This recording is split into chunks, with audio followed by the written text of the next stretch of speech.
चलिए, क्लास 12 के planning chapter में हम लोग आज समझेंगे स्टेप्स ऑफ प्लानिंग। इससे पहले के क्लासेस में मैंने बताया था कि नियोजन किसको कहते हैं, प्लानिंग किसे कहते हैं, इसके कैरेक्टरिस्टिक्स यानी इसकी विशेषताएं या लक्षण क्या हैं और इसके उद्देश्य क्या हैं। आज हम लोग समझेंगे कि इसके स्टेप्स क्या हैं, चरण क्या हैं, इसकी प्रक्रिया क्या है, प्रोसेस इसको बोलते हैं। कई जगह कई तरीके से इसको पूछा जाता है, प्रक्रिया क्या है या चरण क्या है।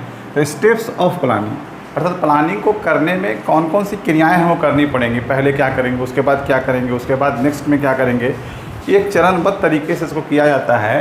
तो इसी को हम लोग बोलते हैं स्टेप्स ऑफ प्लानिंग। अब सबसे पहले क्या करना है हमको, सेटिंग ऑब्जेक्टिव्स, उद्देश्यों का निर्धारण। हर संस्था का उद्देश्य अलग होता है और हर संस्था अपने उद्देश्य के अनुरूप ही नियोजन तैयार करती है। तो सबसे पहले ध्यान में क्या रखना पड़ेगा, नियोजन का उद्देश्य ध्यान में रखना पड़ेगा। संस्था के साथ उद्देश्य के साथ साथ जो संस्था का उद्देश्य है, जिस उद्देश्य को प्राप्त करने के लिए हम तैयार कर रहे हैं, नियोजन प्लानिंग कर रहे हैं, तो उसका उद्देश्य, मुख्य उद्देश्य क्या है। तो उस उद्देश्य को ध्यान में रखते हुए ही हम लोग क्या करेंगे, नियोजन का पहला चरण करेंगे, पहली प्रक्रिया करेंगे। तो सबसे पहला फर्स्ट जो आपको ध्यान में रखना है, उसका ऑब्जेक्टिव्स को ध्यान में रखना है, उद्देश्य को ध्यान में रखना है। उद्देश्य का निर्धारण करेंगे, क्या करना है मेरे को, तो उस उद्देश्य का निर्धारण करने के बाद ही हम नियोजन तैयार करेंगे।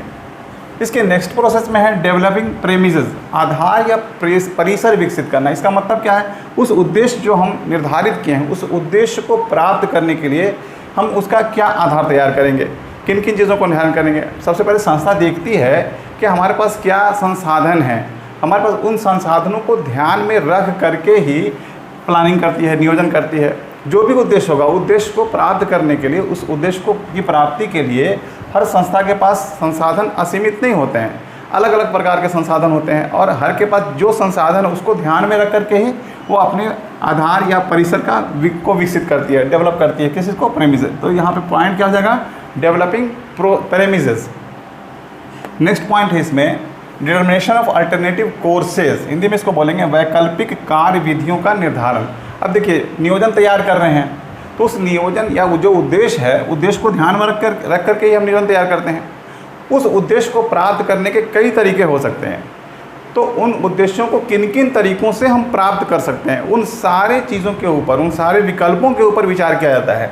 तो उन सारे विकल्प के ऊपर विचार करेंगे और कार्यविधि जो होगा, हर विकल्प के लिए अलग अलग कार्यविधि होगा। तो वैकल्पिक कार्यविधियों का निर्धारण किया जाएगा कि उस उद्देश्य को हम किन किन तरीक़ों से प्राप्त कर सकते हैं।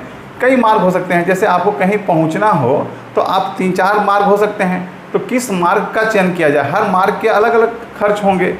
तो इसी प्रकार से संस्था में भी अगर देखेंगे तो संस्था के उद्देश्य को प्राप्त करने के लिए कई मार्ग उसके प्रशस्त किए जा सकते हैं, कई तरीके उसका अपना सकते हैं। लेकिन उसमें फिर आप देखेंगे कि किस मार्ग से हम जल्दी पहुँच सकते हैं या उस उद्देश्य को प्राप्त करने के लिए कितना कम समय में हमको लगाना है, फिर उसमें खर्च कितना होगा, किन किन तरीक़ों से उसको पूरा किया सकता है, हमारे पास कर्मचारी कितने हैं, मशीन कितने, इन सब चीज़ों को दिमाग में रख करके, ध्यान में रख करके वैकल्पिक कार्यविधियों का निर्धारण किया जाता है। नेक्स्ट में हम लोग करेंगे कि उसका मूल्यांकन करेंगे। अभी मैंने बताया कि वैकल्पिक कार्यविधियों का निर्धारण होगा, लेकिन वैकल्पिक कार्यविधियों का फिर मूल्यांकन करेंगे हम लोग। पहला पॉइंट यहाँ पे थर्ड में मैंने बताया, डिटर्मिनेशन ऑफ अल्टरनेटिव कोर्सेज, वैकल्पिक कार्यविधियों का निर्धारण किया जाएगा। अब हम उस नियोजन को करने के लिए कई तरीके हम अपना सकते हैं, लेकिन उनमें फिर मूल्यांकन करेंगे कि किस तरीके से काम करने में कितना उसका व्यय होगा, कितना समय लगेगा, यानी हर एक एंगल से उसका जो है, हर एक पहलू से आप उसका विचार करेंगे, मूल्यांकन करेंगे। इस प्रकार से देखेंगे कि किसमें कितना हो रहा है।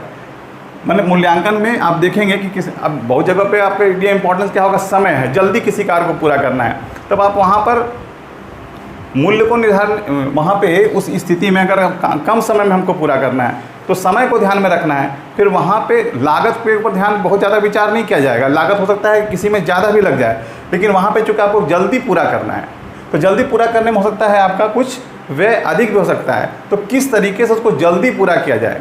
कहीं कहीं होता है कि समय आपके पास पर्याप्त है, आप फिर देखते हैं कि नहीं हमको कॉस्ट कम करना है, तो फिर मुख्य बिंदु आपका क्या हो जाएगा, कॉस्ट हो जाएगा। फिर समय आपका ज़्यादा भी लग सकता है, तो आप मूल्यांकन इसका करेंगे, कई हर बिंदु से इसका मूल्यांकन करेंगे।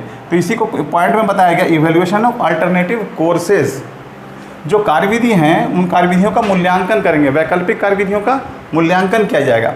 उसके बाद नेक्स्ट में क्या करेंगे, सिलेक्शन ऑफ बेस्ट कोर्सेज, जो अब उसमें सर्वश्रेष्ठ होगा। मैंने अभी बताया है आपको कि मूल्यांकन कई तरीके से, पहले तो हमने वैकल्पिक कार्यविधियों का निर्धारण करेंगे, फिर मूल्यांकन करेंगे, और मूल्यांकन करने के बाद क्या होगा, जो सबसे श्रेष्ठ होगा विधि उसका चयन किया जाएगा। तो श्रेष्ठ विधियों का फिर चयन किया जाएगा। नेक्स्ट में है फॉर्मुलेशन ऑफ प्लान।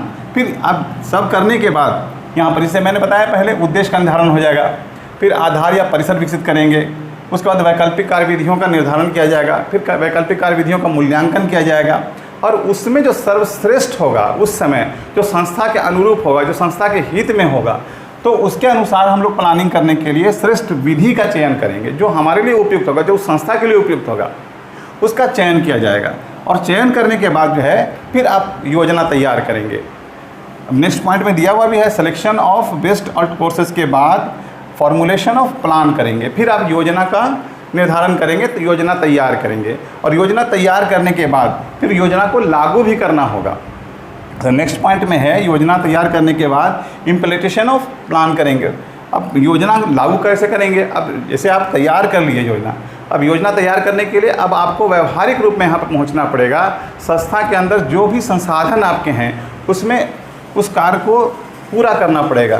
जैसे आपके पास कर्मचारी हैं, मशीन है, इत्यादि सभी चीज़ें होंगी, तो उसको किस प्रकार से लागू किया जाएगा, फॉर्मुलेट करेंगे, यहाँ पर इम्प्लीमेंट करेंगे, फॉर्मुलेशन के बाद इम्प्लीमेंट करेंगे, उस योजना को जो है लागू करेंगे संस्था के अंदर। लागू करने के बाद अंत में बहुत महत्वपूर्ण पॉइंट है ये कि फॉलो अप करेंगे।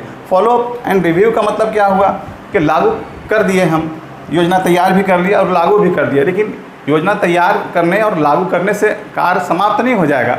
फिर जिन प्रबंधकों ने, जिन जो उच्च अधिकारियों ने इस योजना को तैयार किया होगा, तो वे इस योजना को देखते रहते हैं। मैंने अंत में देखेंगे तो नियंत्रण की प्रक्रिया चालू हो जाती है, देखते रहते हैं कि योजना सही से लागू हो रहा है कि नहीं हो रहा है। इसी को बोला गया फॉलोअप या अनुवर्तन या समीक्षा करते रहेंगे।